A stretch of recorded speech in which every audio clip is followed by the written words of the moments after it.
I'm sorry. Come back. I'm so sorry, y'all.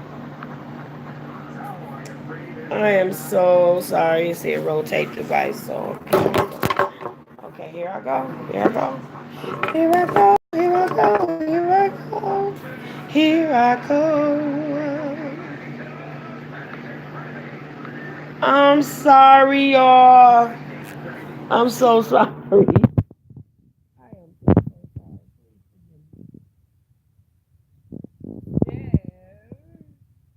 Hey, boo. How you doing, mama? You are such a beautiful person. You know that. You are so pretty. Just wall your hair down. What happened before? I'm trying to get this darn phone right. I don't like it. I like it on here because I don't want to. Can you see me okay or do I look sideways? Do I look straight up and down? You can't hear me? My hand's not over the mic though. Let me see. Wait a minute. I'll tell you what. Hold on. You can hear me okay? Oh, I was sideways. Okay, guess what? I'm gonna leave it like this then. I I'm trying to use this little stand thing. Is that okay? I don't want you to see no boogers up in my. Can you hear me now? Can you hear me now? Can you hear me now? Can you hear me now? Can you, a little afro, a little twist there. Okay, so mama, guess what? We were having a little discussion, like my thingy up there. I see mom. Cool. So, okay, thank you. We were having a little discussion earlier, and it cut off. So this is what I was saying. I'm gonna start this thing called Toss the Tube. If you want in, let me know you want in. I'm gonna write everybody's names down. I don't know what day we're gonna do it on, but we're gonna do it. And what we'll do is, excuse me, I was drinking Pepsi, my drug of choice. But what we're going to do is we're going to have a certain night or a certain time, and we're going to schedule the time at a time. And I'll have a list of participants. We'll have a topic, and I'll come and I'll open up, and then I'll toss it to the next person. So we'll leave my live and go to the next person's live. Okay, baby. Okay, Victoria. I love you. Have a good night. Pray for me. I'll pray for you. You pray for me. I love you. I need you to survive. I won't harm you with words from my mouth. I love you. I need you to survive. It is His will that every need be supplied. You are important to me. I need you to survive. All right, that was for Miss Victoria. So anyway, Mama, yeah, we're gonna do that, and so we'll toss the tube to the next person. That person will talk about 10 minutes, and I love you. And we'll go to the next person, and they'll talk about 10 minutes, and we'll go to the next person, they'll talk about 10 minutes. So we're gonna it depends on how many people, will depend on how long we'll do it. So we're gonna let it try to condense it to about an hour, where we'll go from tube to tube to tube, and then the last one we'll come back to myself, and then I'll close it up with whatever. So we're gonna have topics, and for some of us that have businesses, projects, or something like that, we'll have that opportunity where we'll be able to network and exchange information or whatever. But it'll give everybody an opportunity to get some exposure on their lives, some experience going live, and whatnot. And we'll be able to grow viewership and friendship and all that other kind of stuff. So does that sound like something like you might want to participate in and spread the word about? If so, just Give me a thumbs up. I'm so excited about it. So far, Victoria and Katie and there's a couple other people that said they were interested. So yeah, I think it'd be a good idea. I think it'd be fun too. I think it'd be a fun thing to do, and we'll have some rules that apply. Because if we toss the tube to somebody and they start talking foolish or some stuff we don't, shut it right back and we go to the next person. And that's how we'll do it. We're gonna shut them down, go to the next person, because we will have what God has intended for us. We're gonna do it, and we're gonna take advantage of it. But I was telling C's and Katie earlier, God has created you all for such a time as this. I'm talking to Mama now. Don't let nobody steal your joy, baby. You are a beautiful light. Let your light shine. Let your light sit on the top of that hill where it can't be hid. God gave you to us to illuminate for some particular reason. Everybody has a gift. Everybody has a function. Mine is not yours. Yours is not mine. You are gifted to, like I said, you are a blessing to me just with the Hangouts thing. You taught me something I didn't know. And God will use you to your capacity. Don't let nobody steal your joy. You know what I'm saying? So far, everybody that I looked at, and none of y'all ugly. So when that person was saying, with your ugly self and all, that's foolery. That's foolish. Don't even let that get to you. You know how to click and turn it off. You don't even have to hear it no more. And if you hear it, it's because you choose to. So you don't have to choose to. Guess what? Because you can't even use that in your spirit. Minister Farrakhan spoke at David Ruffin's funeral when David Ruffin passed away. Minister Farrakhan came here, and that funeral was at Aretha Franklin's church, ironically enough. And when Farrakhan got up, he spoke, and he spoke very eloquently. He was in a Christian facility speaking, and he carried himself well. It wasn't like he was in there preaching his gospel. He was speaking, and it was relevant to the situation. So the same pastor who hosted Aretha Franklin's funeral, his father was still alive at the time, and he was at the same funeral, at David Ruffin's funeral. So he came and he spoke. When he came to preach, he was speaking about Minister Farrakhan. Now, he said, Minister Farrakhan came, and he said, and he spoke so well. And he said some people were like, well, how are y'all going to let this man from the Nation of Islam stand in the pulpit and have something to say at David Ruffin's funeral? And Bishop Charles Ellis III, the senior Ellis, said, the man had some good points, and he said some good things.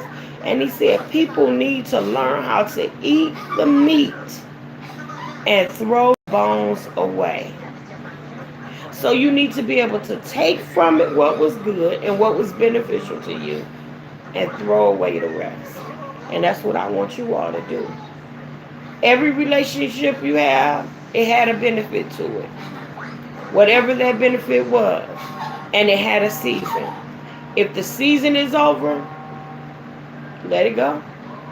It ain't meant for you anymore. You rise above it and go beyond it. Because see, at some point,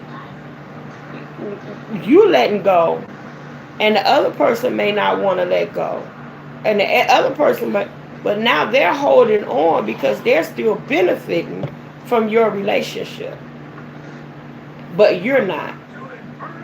But they're still benefiting from it. But a person can only argue by themselves for so long. I know you have. I know you have. This is speaking futuristically. I know you moved past that. I know that's over. Yeah, I know y'all over there. I know it. I know it. But I'm only depositing what a big sister can deposit in her little sisters. I know you over it.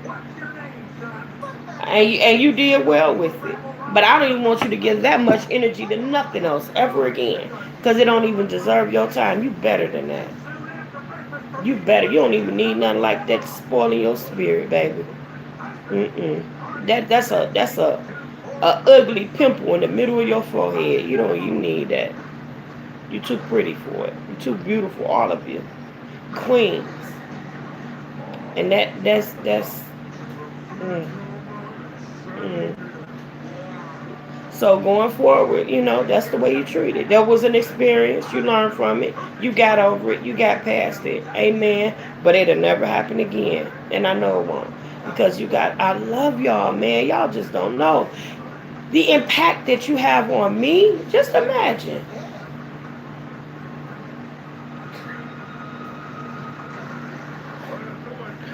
It's all a process.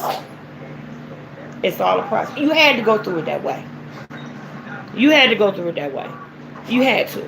Because you had to learn what it felt like. And now that you know what you felt like, you know you didn't like that feeling. So you won't do it again. Same thing, putting your hand in fire. Burn yourself. Ouch. Ooh, I won't do that no more. You had to do it. But you're okay. You're perfect. Ain't nobody gonna look at you. Still got the same amount of subscribers and viewers and everything else. You always will. See, one thing about some people benefit temporarily, or so they think, from another individual's downfall. They it hypes them up. You know what I'm talking about? You know what I mean? I don't know the word that I'm looking for right now, but they get off on seeing you go through. It just does something for them. But I'm pretty sure, and think about this when I say this to you, I'm pretty sure that there was a conversation in the past that you had with that individual that made you say, I wonder if she do that to me. Or I wonder if she say that to everybody. If she's saying this like this about that person, I wonder what she'd be saying about my back. I'm pretty sure there was a red flag. That's what I'm talking about. I'm pretty sure that there was a red flag that went up before all this came down with that individual, because I'm a perceiver. I can look at you. I can talk to you one time. I can be in your presence. And I can know what you're all about. That's a good and a bad thing. I hate it.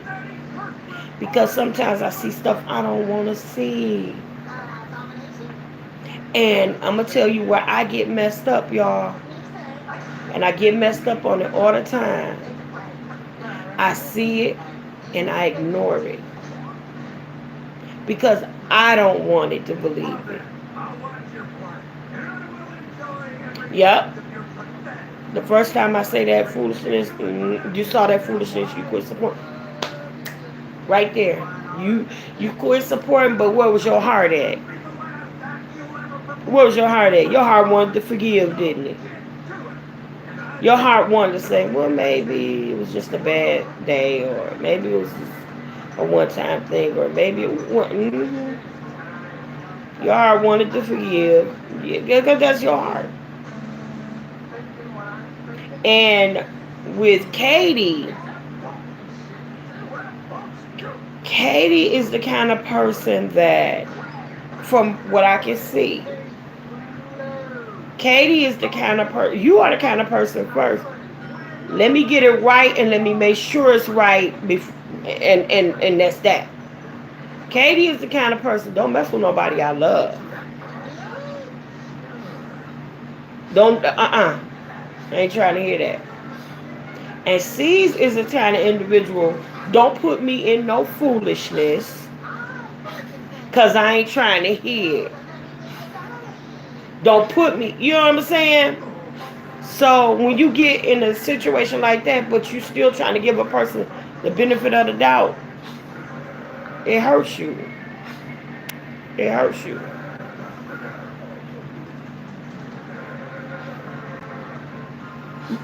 Yeah, yeah. I could tell.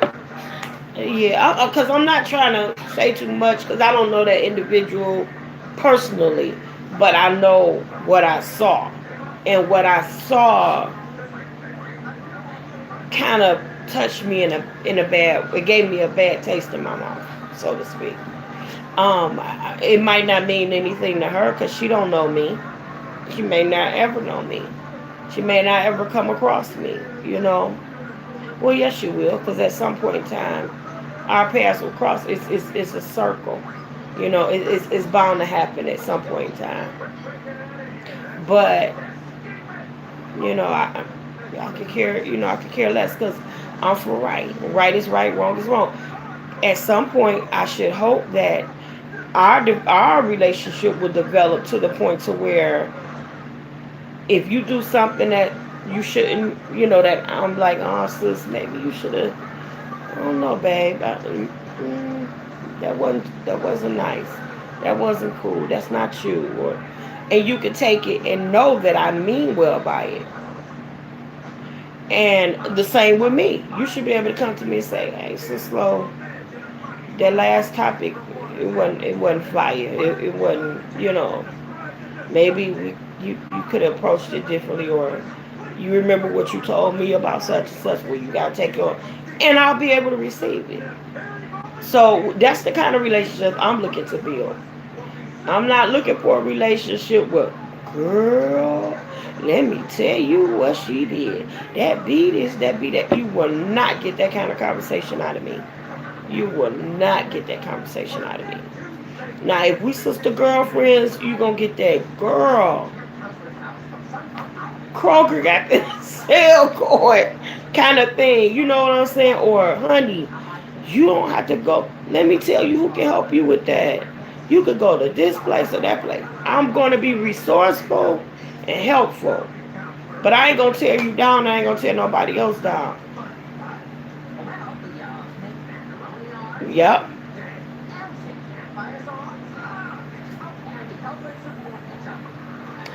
I understand. I understand, which is why I know that's why you had to do what you did the way you did it.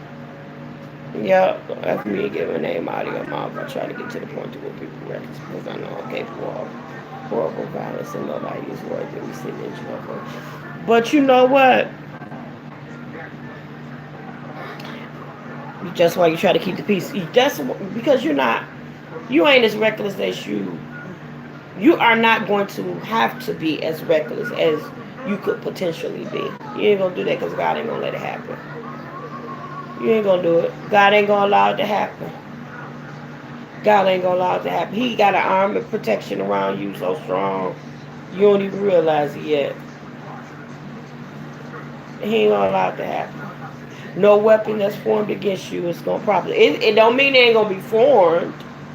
It is not gonna mean that the person is not gonna attack, but it ain't gonna prosper. They can shoot all the darts they want to, but they gonna land. They ain't gonna go right. You ain't even gonna have to move. They just gonna shoot, shoot, shoot, shoot, shoot. None of them gonna make contact with you because it wasn't God's intention. God got you. God got you. Y'all started something, and it's your thing. It's your thing.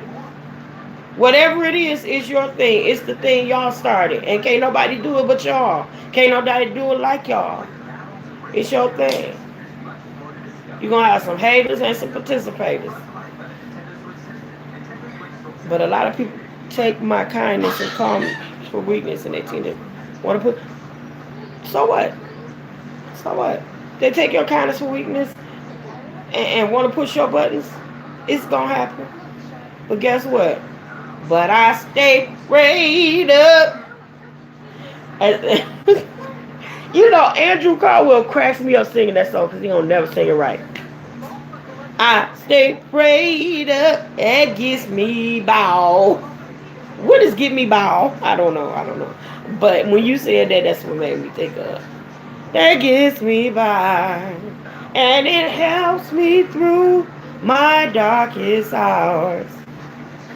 Something like that. I like that song. Well, it grew on me. Because, you know, only part I like is Marvin Sapp's part, actually. Yeah. Because Candy, to me, some of the songs that she writes, she's excellent at what she does, but some of the songs she writes sound like nursery rhymes to me. I don't know. Sound like it just came off top of her head, but that particular song is funny. But anyway, yeah, you gotta stay prayed up. You gotta stay prayed up. God got your back too, and I got your back, and cause I got your back, I'm about that life, that prayer life thing. You know what I'm saying? I ain't talking about the AK-47 life per se.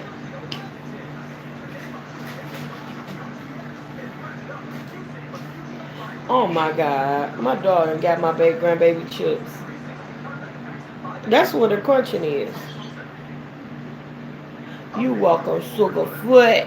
Who else is here with us? I see some other numbers up here. Who else is here? I appreciate you. You just don't know. I appreciate you. I really do. You just don't know. It's like I feel like Virginia was saying and Katie was saying that, you know, I'm not really by myself or whatever no more because I was telling them about my losing all of my family passing away or whatever. And but this is the kind of thing that helps me grow. Having people like y'all to talk to, because it's like, even though it's through YouTube and it's virtually, it's still, I get an opportunity to converse. Because I mean, I don't know, like even with the reviews and stuff like that, my mom, oh my God, you guys would have loved my mother, because my mother's like my brother too, my dad too, all of them. But my brother and my mom were like comedians. And so when different shows and things like that would come on, my mother was the kind of person that called throughout the show and played the dozen. Like, girl, tell your daddy to get that guy when one of her favorites was American Idol. And you remember when the guy was pants on the ground, looking like a fool with your she gonna call me and tell me, tell your daddy to get off TV. Like, and it was like so funny because, you know, she always played the joke, you know, or she'd say, oh, look at your husband, your ex-husband, your kid's daddy, or, you know, she always played the dozen. My brother was the one that'd be called, and he'd be like, did you see such and such? Man, did you? She knows she need to quit, and you know, it was the commentary. So the stuff that I get from the reviews and stuff, when I'm talking to y'all on your pages or whatever, and we talking about reviews or something or whatever, it's almost like I got that conversation again. You know what I'm saying? In an odd kind of way, but yeah, it's like right now my kids are like, they know I'm live, but if somebody was outside looking in, they'll think I'm in the house talking to myself by myself.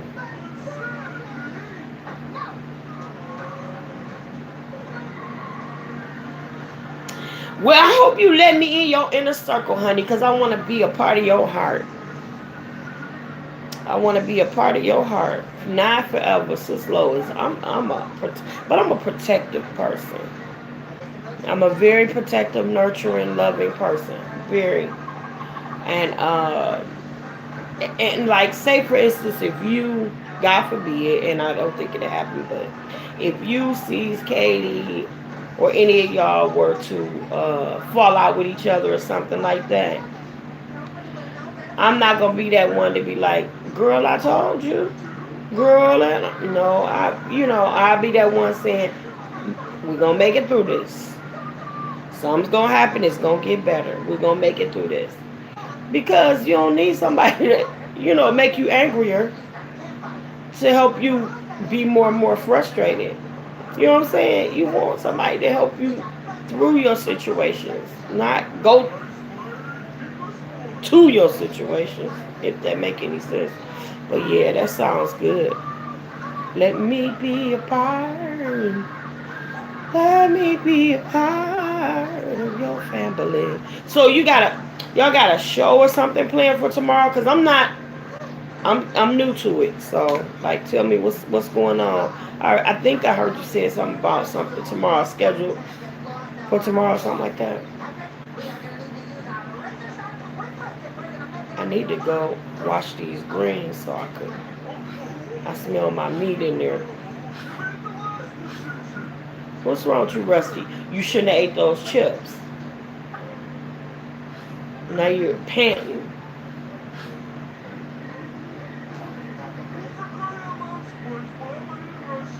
Oh, the Triple X show. Am I old enough to watch it? Do I need to keep the kids out the room for the Triple X show? Because y'all got companions. I don't have one right now. I'm single, waiting to mingle.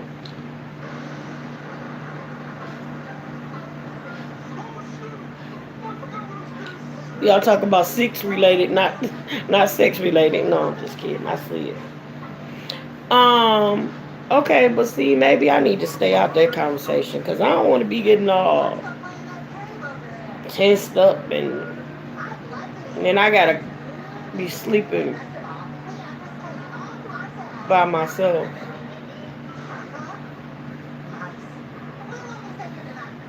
Headphones, no kid. Headphones. Okay, good. Headphones, no partner needed. Okay, I can do that. There ain't no partner needed. I can do that. Unfortunately, I'm just. Mm-mm. And that's why I said I let my kids take advantage of me to the point to where I have kids all the time, grandkids all the time. So I don't have a social life. Like there's this one guy that wanted to like come and get me and take me for a ride on the motorcycle and all this, that, and the other. And that was good, but he's a creep though. He's kind of creepy.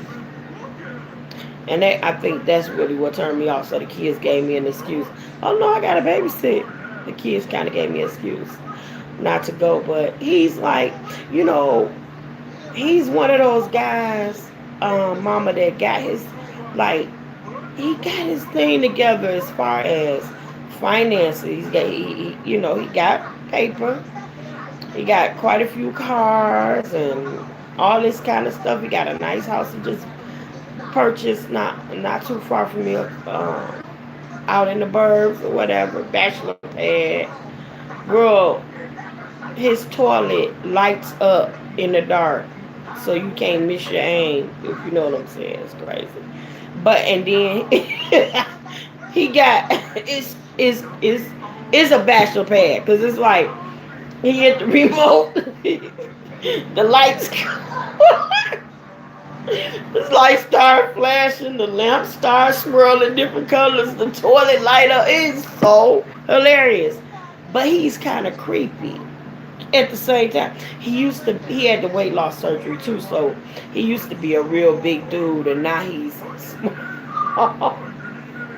But he still got that fat man walk, you know what I'm saying?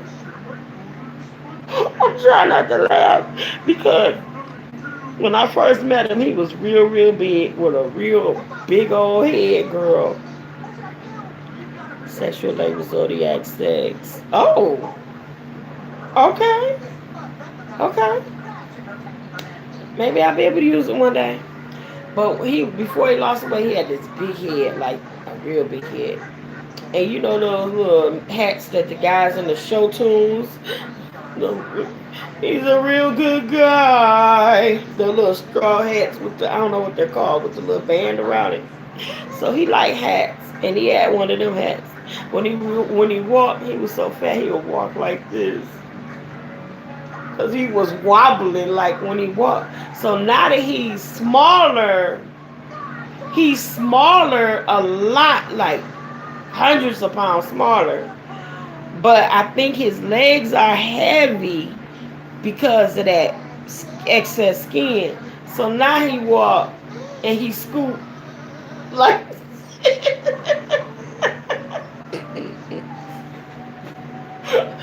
scoot like this when he walk. And girl, I can't get over that. It's like it just turned me off. Maybe I'm petty, but it's like to see him walking like scoot like Mr. Magoo. Girl, oh my god.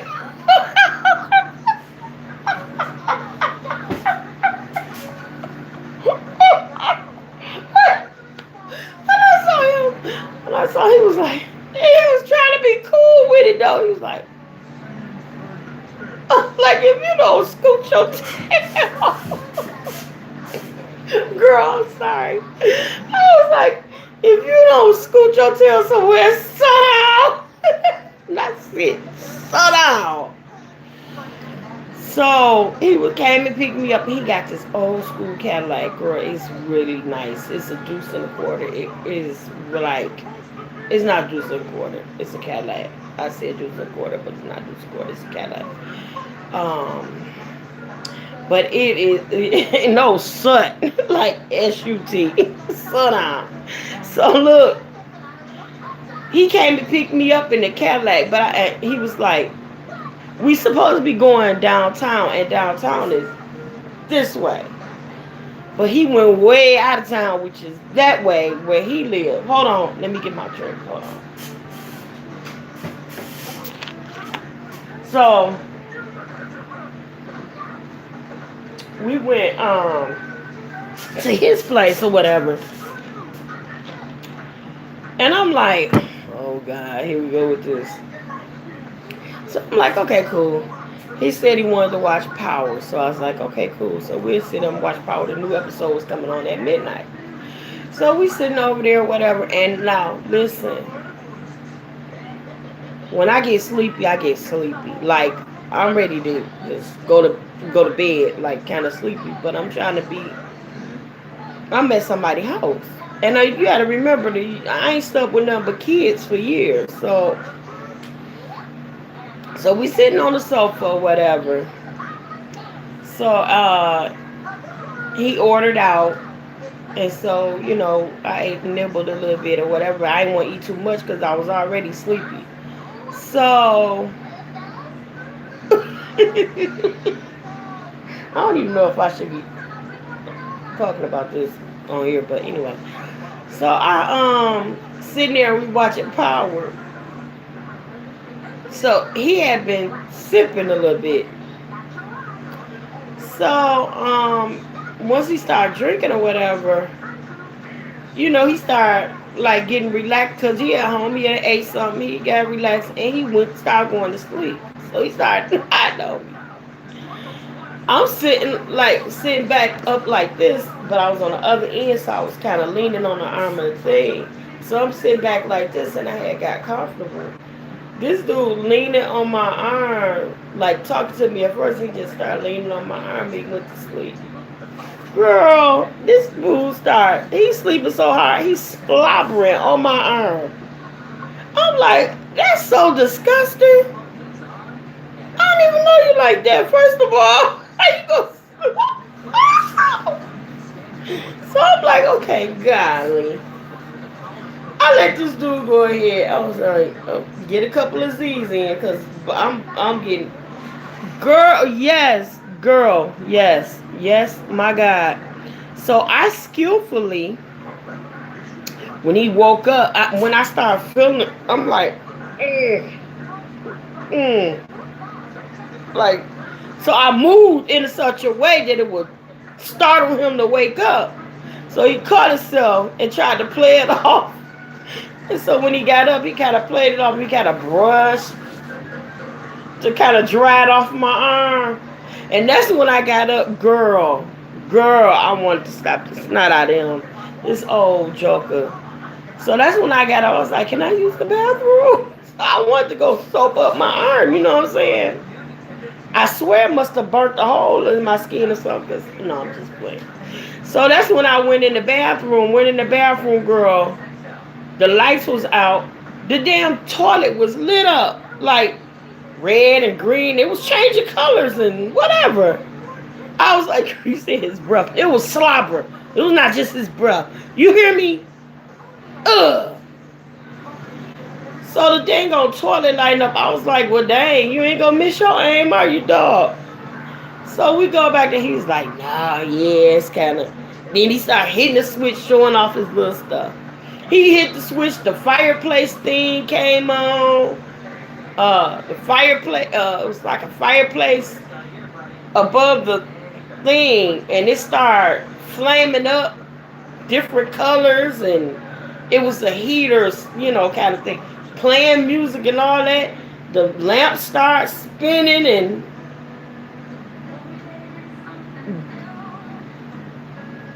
no, he wiped it off. When he woke up, he tried to play it off and wipe you like kind of use the sleeve of his shirt or something like that to kind of wipe it a little bit as he was getting up. That's why I got up and went in the bathroom and washed my arm. So then we go back in there and I said, I better, get ready to go because I'm getting sleepy or whatever. This joker told me, okay, I'm going to Uber you home. You going to do who? I'll Uber you home. I said, Uber didn't bring me here. I don't ride with people I don't know. And it's like 2 o'clock in the morning. I don't know. I'm not that kind of, I've never like taken taxis or any of that kind of stuff.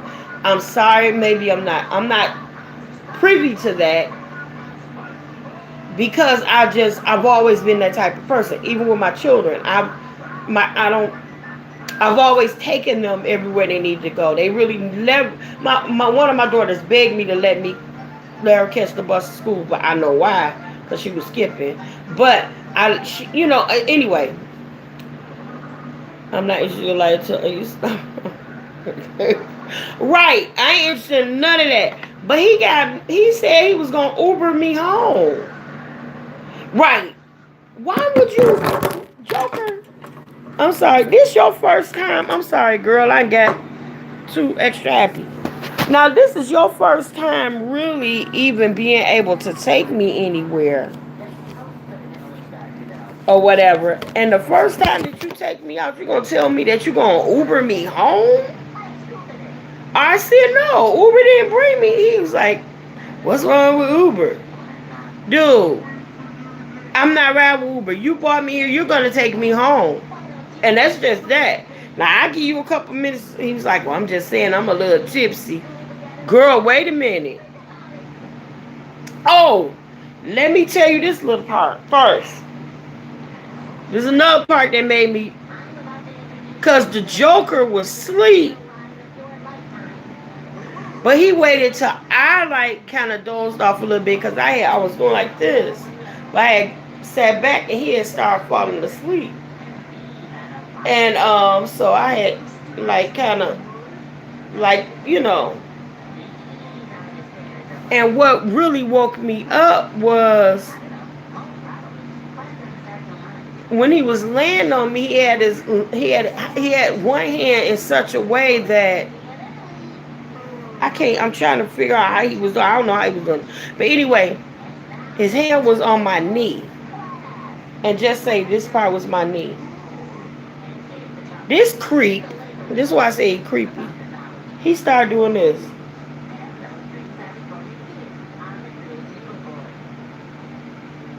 Trying to get close to my, like Mr. Brown say, I can't even say it. To my, he was trying to creep his little, but it was, yes. Do you understand me? Yes. But listen, now, this this is what really creeped me out. The little creep walk. Yeah, my cookie. My cookie. He was trying to touch the cookie. He was trying to touch the cookie. But he was doing a creep walk. I was like, stop the shit. Ain't out of you. Girl, when he did that, and I felt that slap on my arm, I was like, and it startled him up, and he trying to wipe, I was like, I'm ready to go. And that's what he was like. He was going to Uber me home. Dude, you ain't about to Uber. Girl, uh-uh. That was a big turn off. So he got on up, and then he bought me. He has the motorcycle, the Cadillac. He got another Cadillac with Louis Vuitton symbols, signs all over it, girl. Little LV is brown. It's painted brown with little gold. It's so cheesy. Mercy, Jesus, it's so cheesy. But anyway, everything about him is like that. It's flat, and I just. So that's that. I was like, yeah, he's a perv. And then he had a nerve because the way I met him is my goddaughter's stepdad is his uncle. So I met him through my girlfriend, my goddaughter's mom. And when I wouldn't kick it with him back in the day, because I was still married to my ex, even though we were like going through something. Yeah, he ain't got no class, no man. He ain't got jack, girl. He just, I don't know what's up with him. But I was like, okay, you know what? I'm not about to oops, wait a minute, hold on back. I said I'm not about to be bothered with. He was too creepy. He was too creepy. So I left him alone. And he ended up marrying my girlfriend's other girlfriend. And that didn't last. Now he gonna tell me that she was into rough sex. She wanted to him to choke her out and stuff like that. Now when he said that, I knew the night was over. I was like, Joker, y'all never find me chopped up in a box some daggone in this pizza box from that food. You'll never find me chopped up in a box riding down the freeway of love in your little Louis Vuitton Cadillac. Nah, Sister Lori knew, son.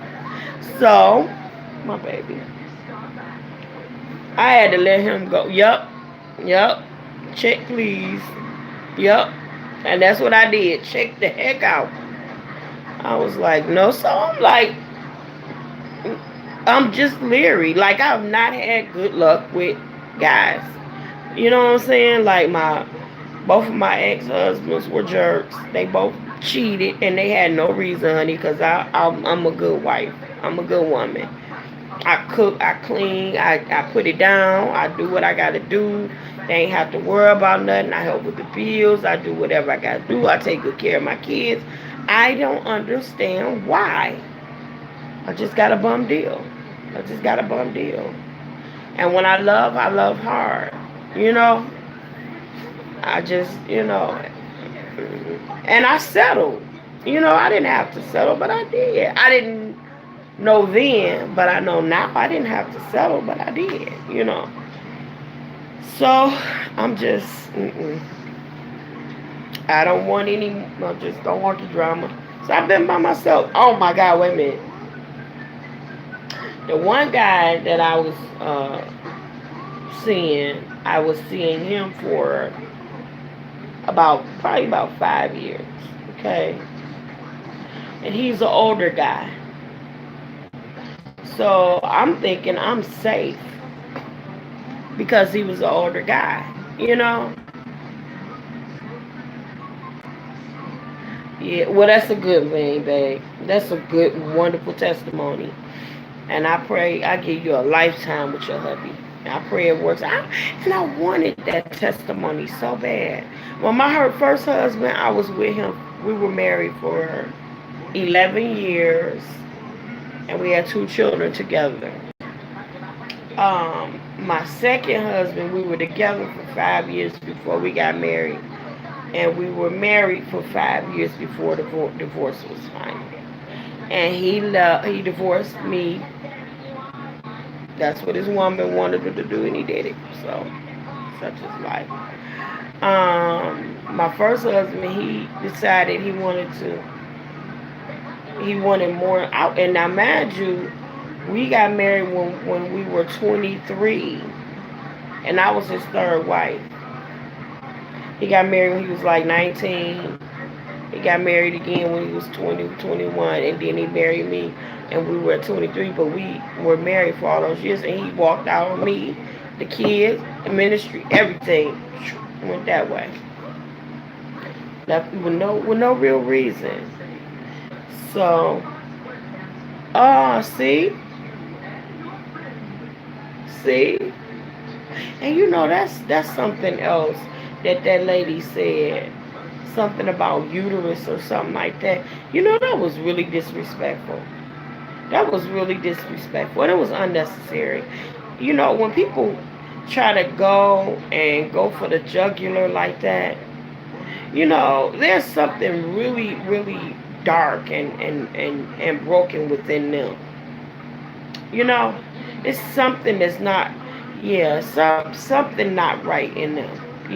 Because that's not cool when you talking under somebody else's clothes and that ain't cool. And you're a woman, and you disgracing another woman. That's what hurt me so bad about this young girl.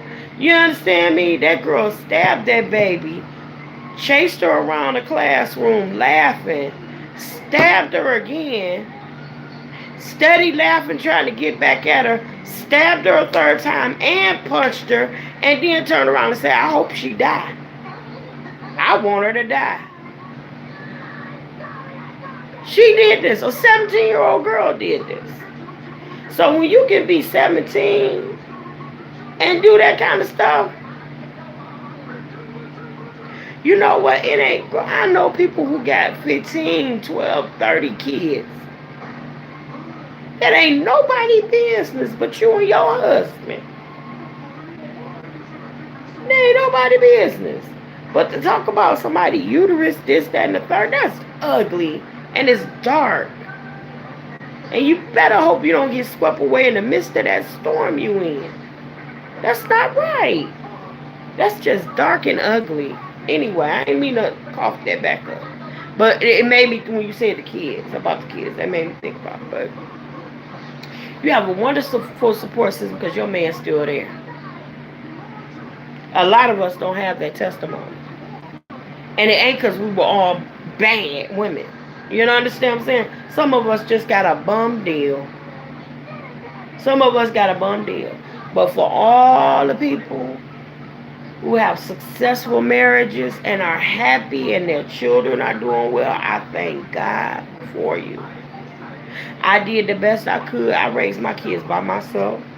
I worked at one point I was working like 3 jobs to support my kids. I was doing hair, I was working at the hospital, and I was part-time at the school. Look at you. He said he better be with all them kids, huh? You're so silly. I had that little Monster coffee drink, and it always take about an hour or something to kick in, but when it kick in, it be all right. But I'm thinking about getting a little midnight job. I'm disabled. And I have a hard time walking. But I really want to work so bad, y'all. I want to, and financially, it's so hard for me right now. And I got, I need a roof on my house. I need plumbing and stuff done. It's just so much that I got to have done. And I can't get it done on a fixed income. I just can't.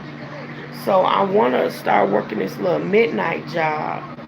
So I'll be drinking those little Monster drinks to keep my tail up. until 7:30 in the morning, and still doing all the hustling that I do. Cause right now I do like baking, catering, hair. Girl, girl, look, I'm gonna show you something, so you know I'm not kidding. Look at this. This from the damage from the roof. Okay, you see that? The roof is leaking and it's torn. Now my daughter's husband. I'm in Michigan. My not daughter's husband. My kid's dad is supposed to be coming to help me do some of the repairs, but he lives down in North Carolina, and I'm not. But he wants to do it in lieu of the support that he owes me. But I don't know if that's gonna work. He owes me a whole lot of money because he didn't never pay child support. He owes me hundreds of thousands of dollars in child support. I'll never see it. I raised my kids by myself. I had to work. I had to work 3 jobs. So I was doing hair. I was working at the hospital full time, and working at the school as a noon hour aide part time, and I was going to school full time, raising my kids by myself. I had to do it. I had to do it. Then once the hospital job, when the hospital closed down, I was working at it, and they just uh, they discontinued the job, phased it out. Then I started back doing hair full time and catering and babysitting and anything I could do to make money, you know. So, and then I got sick. And the crazy thing about when I got sick, it was like all of a sudden, like I could feel little things starting to bother me, but I was still moving, you know. But one day I got a fever, a really bad fever. And my skin and everything was burning up. I was sweating, but I was so cold. I was cold to the bone. Like I had about, I think, 7 covers on me. I had a jacket on. Other people were putting their jackets on top of me, and I was still freezing. Like my hands were cold, but my face and everything else was burning up. So after that, my legs start swelling, and I have like really really really small uh shins and calves. They not big at all. They skinny, but they had swollen so big that my shins and that were like this big, and my ankles and my feet were swollen all the way from my thighs all the way down. Looked like they were the same size. And I couldn't bend my knees because the edema was so bad. This was from the fever, from the time of the fever now, all the way up. So it got to the point to where I couldn't walk anymore. From that day on, it hurt to walk. I couldn't flex my legs. I couldn't bend my knees. And I didn't understand. And for about 8 months, that went on without me knowing anything. So finally, I started going to the doctor. First, they started giving me steroid shots and, different stuff like that. And they kept going from one thing to the next. So finally, the doctor came back and asked me, had I heard of fibromyalgia? And that's when I was first diagnosed with fibromyalgia. Then I went to the osteo doc. Found out that I had degenerative joint disease and osteoarthritis. But I didn't find that out until, like, all of this time I still couldn't walk right, and it was so much pain. So I was telling my ex-husband, which was my second husband. And oh my God, I was telling him, I kept saying, my hip feels like it's broken. It's like it hurts to lay on it. I couldn't get comfortable. I couldn't sleep. And I would like be crying in my sleep because it hurt like my hip was broken. Like I couldn't understand why. And it started hurting to like bend my knees to go up and down the stairs. So I kept asking him, could he move the bedroom downstairs? Because I have 4 bedrooms in this house. He wouldn't be willing to do it, but I just couldn't do the stairs anymore. So I ended up just sleeping in the spare room. That was just progressed what we were already going through. But then he started saying stuff like, you're acting like you're sick, you're acting like you don't feel good, you're always complaining about this and that.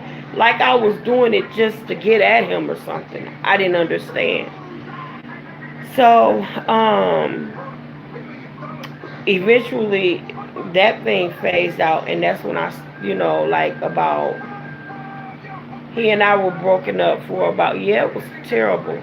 We were divorced. He filed for a divorce and everything for me during this time. When I lost my job, when I became disabled, I lost my mom, all of that. And then he started like cutting the food. It was like when I became sick and I couldn't walk, I was walking with a limp, and it was a visible limp, because it was like it was hurting so bad to put any little hairpin amount of pressure.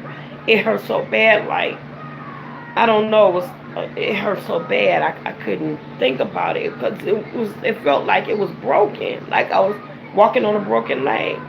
So I didn't know what was going on with me. I didn't know at that time.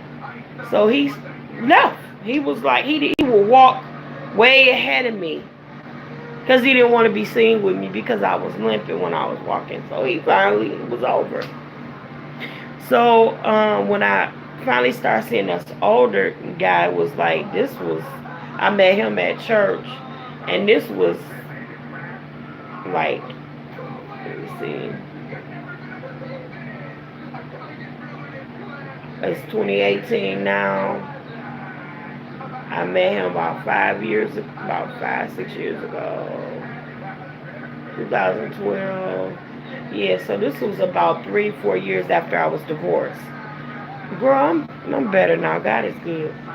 But so the older guy, in the beginning, he was like, I'm thinking like maybe this is what I needed to do all along, find somebody older. And he was just a good dude, just shelling out, helping me out with the money thing, and taking me everywhere I needed to go. And he was just a friend. We were hanging out, we was having fun, all this. So one day my baby boy, I was going through the stuff that I needed to go through to finalize his adoption. And I had to go through some classes. So he dropped me off to the class. And when I told him, I said, after the class is over, I want you to take me to a different hospital. And I want you to drop me off, because I'm not leaving until somebody tells me what's wrong with me. Because at this point, I just couldn't walk at all no more. It hurt so bad to step down on that leg. It felt like I was going to collapse. It was like I couldn't walk far. It took my breath away. It hurt so bad. So I went into the hospital. I went in after the class. I did just that. I had them drop me off at a whole different hospital than I was normally going to. And I never will forget, it was a black emergency room doctor. He came in, he said, what's going on? I said, my leg hurts, my hip. It hurts so bad. I can't put any pressure on it. I can't walk. I've been everywhere. They gave me shots in it, pain pills, all of that. Nothing is helping. I need to know what's going on. And I'm not leaving until y'all tell me something. And I was crying. So he told the nurse, he said, scan her hip.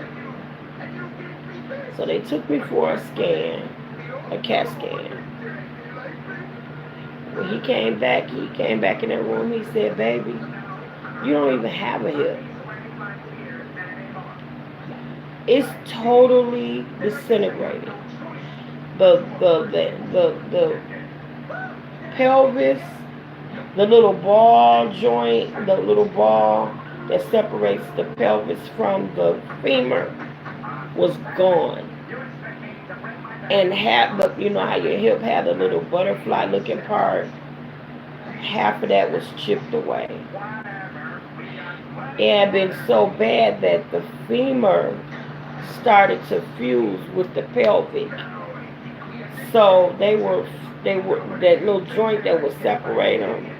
It was gone. So the femur was into the pelvic bone and they were fusing together, which caused me to limp because one leg was about an inch shorter than the other one. So when I was saying that it was feeling like it was broken, it was broken.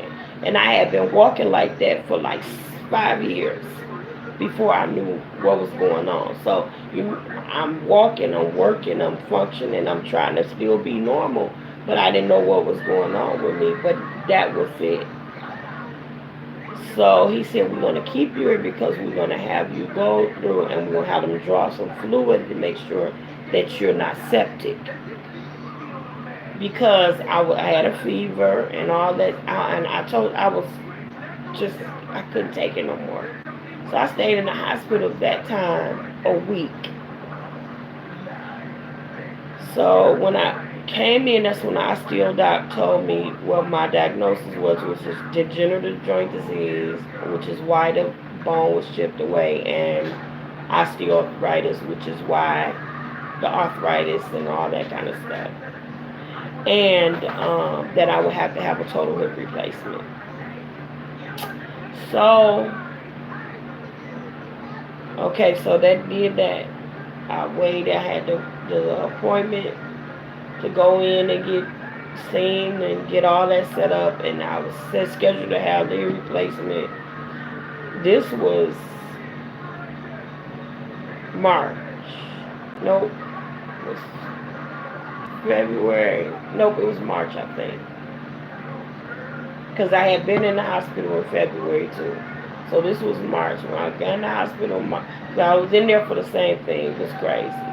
So March I go in, and that's when I found out I need the hip replacement. They scheduled me for the hip replacement. I end up going in the hospital because I had gallstones, and I got so sick. And I was in the hospital another 2 weeks. Got out of the hospital then, went in June, had the hip replacement. Everything went fine. Came home, started recuperating.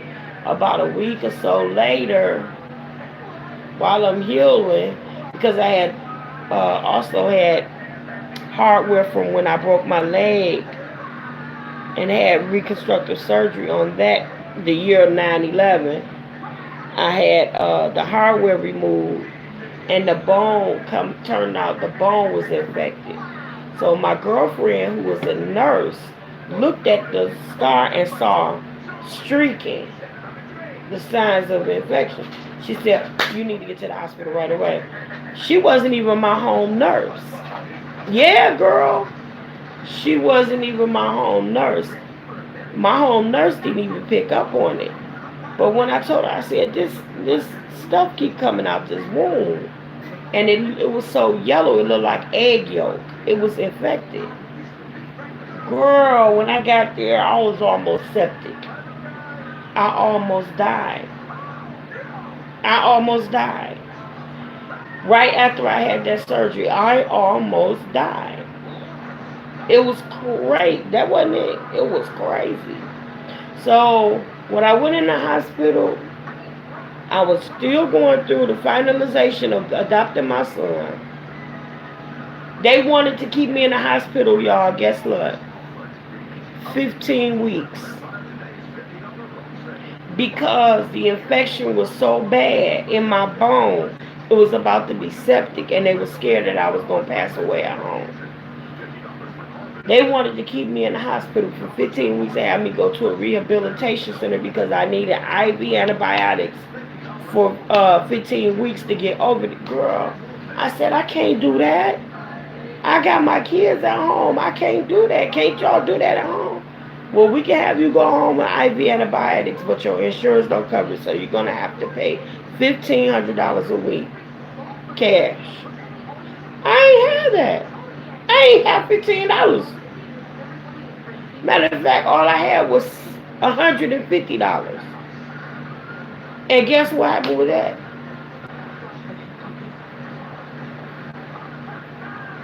My daughter and I had two beautiful dogs, Casey and Bella. They were sister and brother. They were shih poodles. Poodles mixed with the shih tzus. They were beautiful. They got parvo while I was in the hospital.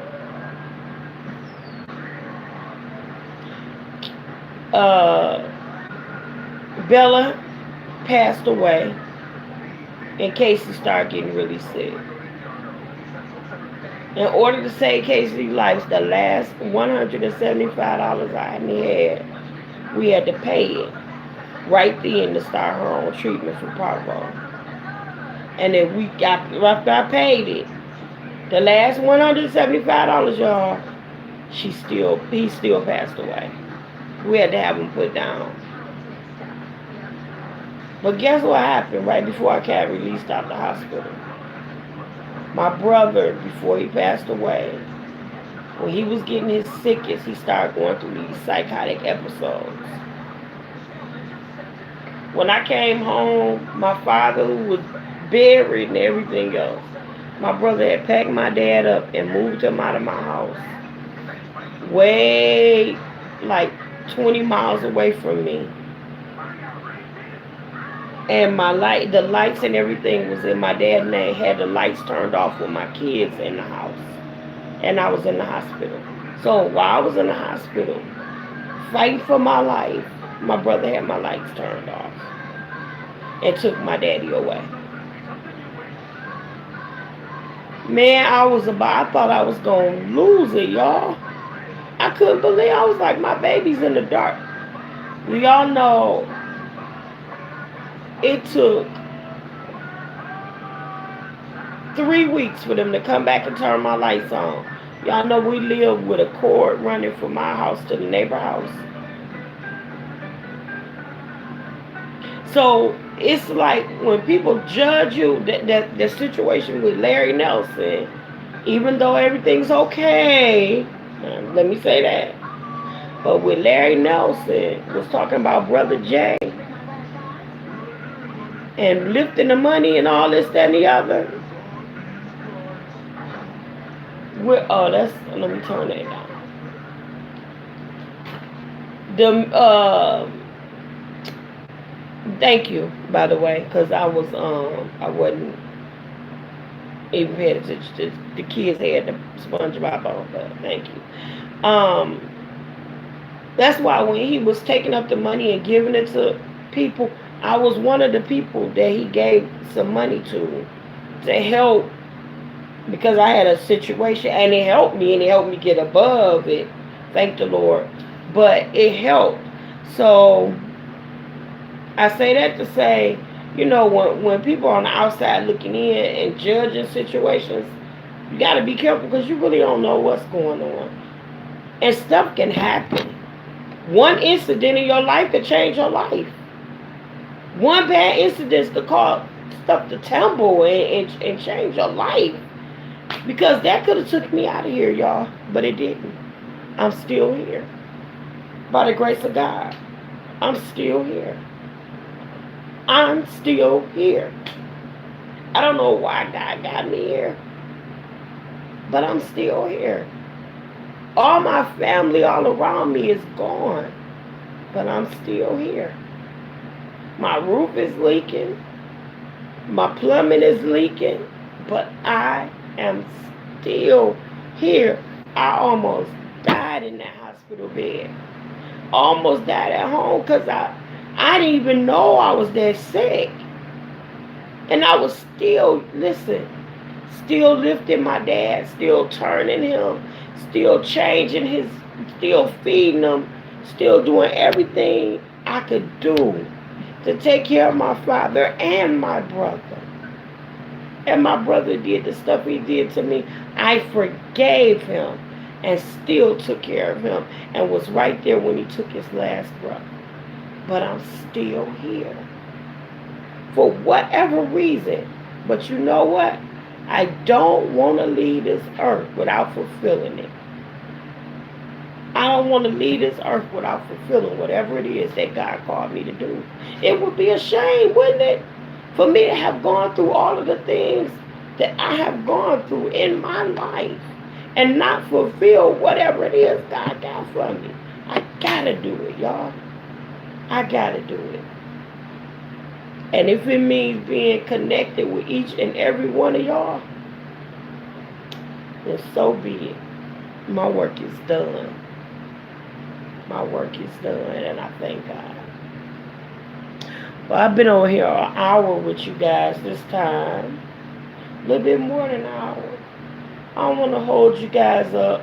I guess I'll go and wash my little greens. I picked them. I don't want them to wither away. Go in here and wash them. I got my meat already done. Slow cook them for a minute, and then phase 2 tomorrow. They're gonna be good too, cause I want them to be. They're gonna be good. So I cook those for my little Sunday dinner. Probably make some. I might put some chicken or something on the grill and make some yams, mac and cheese, green, and a lemon cake. Or I really want to make me a carrot cake. So make me a little scratch carrot cake. I love you too, Sugarfoot. And there ain't nothing you can do about it, honey. Not even if you wanted to. So tomorrow I'll probably come back with the toss the scope. Listen to you say, you know what? I wish one day we all go get together and partner, have some fun. Have one big YouTube mukbang, eating everything, soul food, seafood, all of it. Kiss all them babies for me and tell everybody, hey. My legs aching now, so I'm gonna stand up and walk around. I love you, boo. Take good care. And like I say, we never say goodbye. We always say later for now, because it's never permanent. I love you on purpose. And there ain't nothing you can do about it. Have a good night, Sugarfoot. Later for now. I love you. And I love you. Baby, will you call me the moment you get there?